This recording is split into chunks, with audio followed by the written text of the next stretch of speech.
tu balik ke Malaysia habis.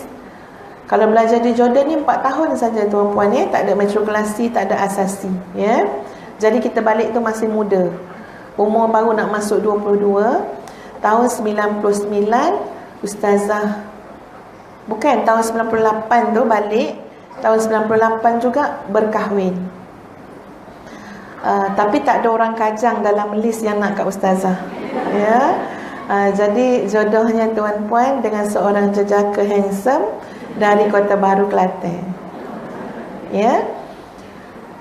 Tahun selanjutnya itu ustazah dikurniakan cahaya mata yang pertama tahun 99, tahun 2000, tahun 2001, tahun 2003, tahun 2004. Jadi alhamdulillah ada 8 orang cahaya mata.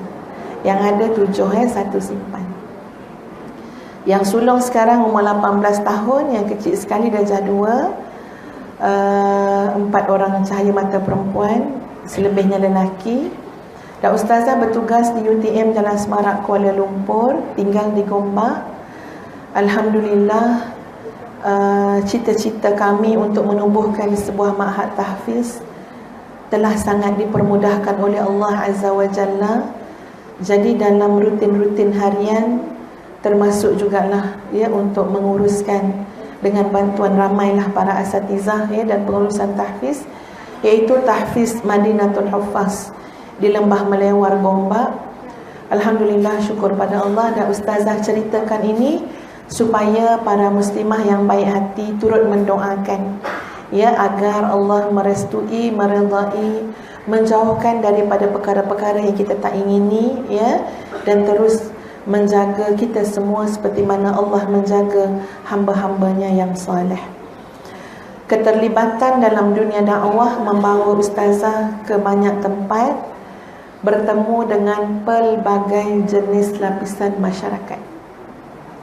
Jadi dalam apa yang ustazah nak sampaikan tuan-puan, sedikit daripada sedikit ilmu yang Allah beri, tambah dengan sedikit pengalaman yang ada, tambah dengan sedikit pemerhatian yang dilakukan, itulah yang ustazah nak persembahkan kepada tuan-puan sekalian.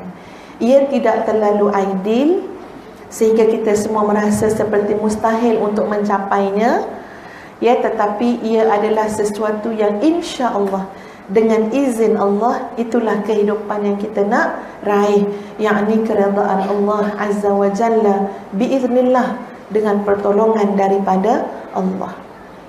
Hati yang paling dalam tajuk kita okey. Kalau muslimat bawa buku ataupun pen, ustazah nak suruh lukis bulatan.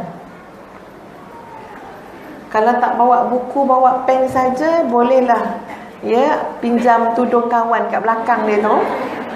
Kan depan kita tu kawan kita tu kan, lukislah belakang tu kalau dia bagi ya. Lukis bulatan dulu. Ini hanyalah tak apa, lukis bulatan dulu. Yang besar dah lukis dah.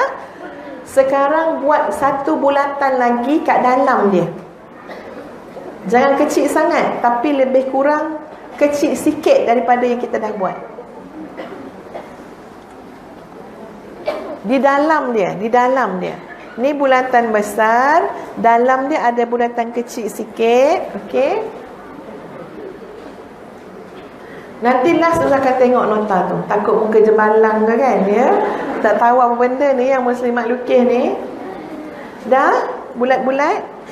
Lagi satu bulatan kecil sikit dalam dia.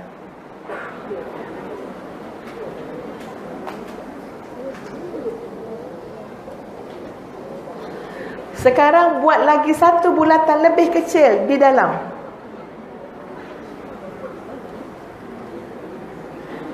Okey, muslimat pandang ustazah ya.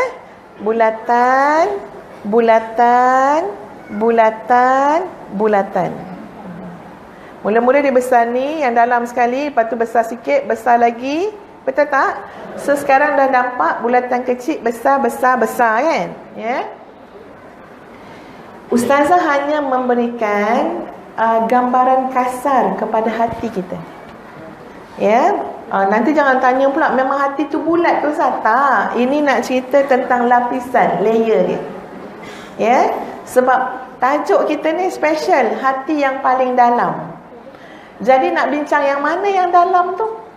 Ya, okey. Jadi ustazah berikan gambaran kasar. Subhanallah, ini telah pun diulas, disentuh oleh Imam At-Tirmizi.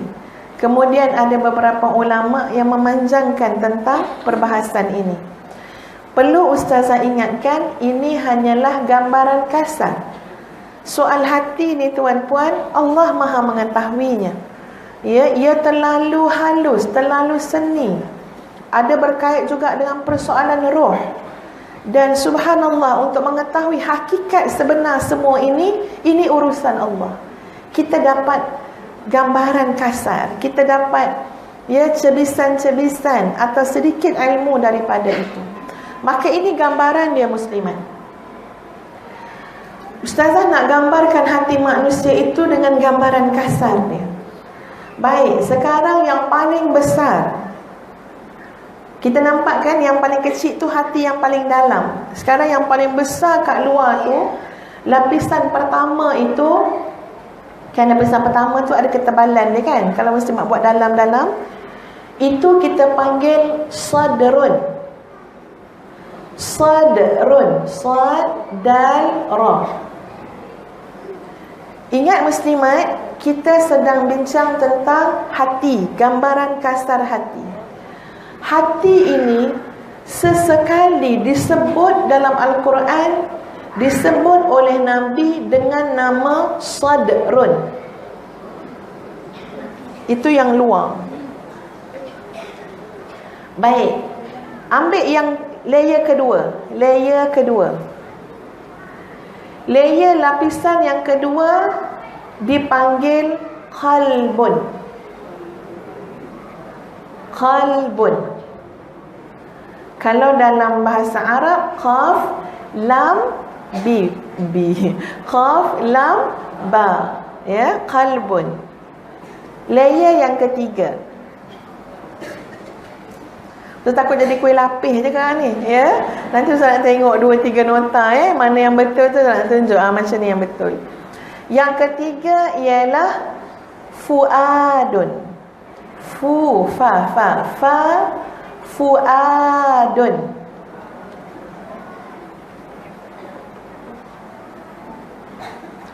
Sudah muslimat? Sekarang yang paling kecil kan, yang paling dalam kan, namanya ialah lubbun. Lam, ba. Lubbun.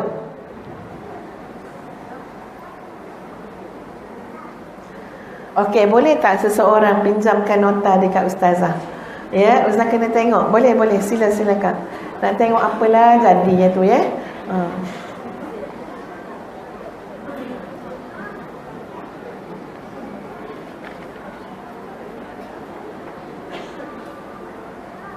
Okey, boleh. Cuma muslimat ni tulis dalam bahasa Rumi kan, ya, dalam tulisan Rumi ya, tapi bulatan tu bolehlah ya, betul lah tu ya. Okey.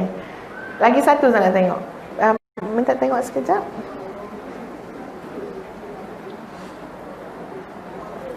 Mai pinjam pen. Ustaz nak betulkan, nanti Ustaz boleh rujuk yang ni ejaan dia.